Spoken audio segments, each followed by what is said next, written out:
All right, hey, let's dive into the show because I know you've been doing a lot of work in the bourbon world, talking about the majesty of Kentucky bourbon, and thousands of bourbon fans right now are getting ready to descend on Bardstown, Kentucky for the 30th annual Kentucky Bourbon Festival. It's the mother of all festivals. It really is. On your hometown turf, too, right? The 4-day event brings together 30 distilleries, big and small, bourbon tastings, food trucks, music, and a whole new look and feel. The bad news is if you don't have tickets, sorry for your luck. It's totally sold out. It sold out really early. Steve Coombs is the director of programming for KBF. Hey there, Steve. How are you? You must be pretty busy this week. Yeah, a lot of details. But good to be with you, Claudia and Eric. Oh, thanks so much. We know that you're busy, and thanks for taking the time. You know, the festival got quite the makeover this year. Last year it was virtual. This year it's in person. Why was it important to kind of shake things up?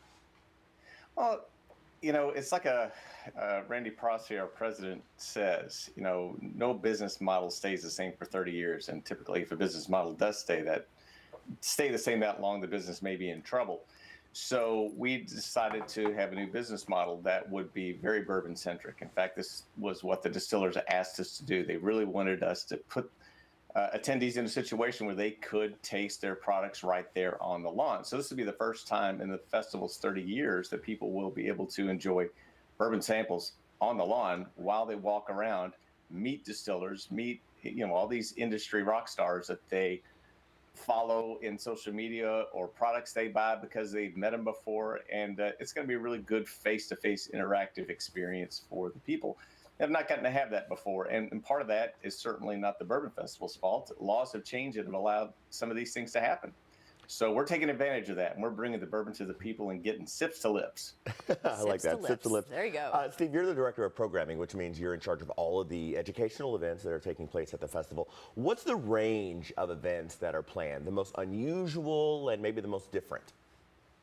Well, it's interesting you asked that, Eric, because I was looking at this morning and thinking, man, they won't even fit on one computer screen. So I've got them here to the left. And what we really tried to do here was give people some real insight to things that they might not even find on distillery tours or personal events when master distillers and brand representatives go to their market. So we're looking at things like, you know, talking about from youth to maturity, aging whiskey. And so people are going to be able to taste whiskey that comes off the still, whiskey that's a couple years old, whiskey that's really starting to mature, to really get an idea of what happens in the barrel over time and how these distillers and their crews choose these barrels to go to the bottle. For instance, we're going to have the bourbon, skipping down all these dinners that we've got planned in the evening, like the Beam Family Barbecue, the Bourbon Society Soiree, which is a gathering of all our states' bourbon societies to give them a chance to network. We have the Bottle and Bond Happy Hour. If people are fond of Bottle and Bond whiskeys, that will happen on Friday night and give people, gosh, I think a dozen different examples of that style of whiskey. We're also doing a distilled and cured bourbon and country hand pairing, something I'm fond of and will participate in. We just want people to see two Kentucky treasures placed in front of them in one spot and help them understand how Kentucky is the ideal place to not only make great bourbon, but also to cure country ham. But it's, you know, nosing and tasting like pros. We're going to have a couple of people who are experts in this business, Jane Bowie from Maker's Mark and Danny Kahn from Barton 1792, who know how to use the nose before they even taste anything to tell them whether the bourbon is good, bad, needs help, needs blending, whatever. So it's going to be highly interactive and highly attendee-centric. That would be a nice way to say it. This bourbon needs help. It needs help. That's a super classy way to say it, too. Blend some more barrels in there. Help it out. You know, Steve, I think one of the cool things about this is that a lot of these master distillers who are rock stars in this particular lane, in this particular business, they're all going to be there, right? It's like, and they want to be there, kind of rubbing elbows with people that have purchased tickets. You know, it's funny, when COVID really hit in March of 2020, a lot of these people were pretty excited to be off the road for a little while.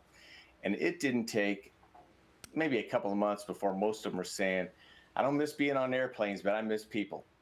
And they love that. They love seeing their fans. They love talking to people about the good, bad, and the ugly, the beautiful, the award-winning, you know, whatever is tied into their line, and really relate to a customer and say, you know, talk about what's coming up, what they like, what their favorites are, and really hearing from the distillers themselves, you know, how they're made how they change things, why they change things. It's that they love that kind of interaction.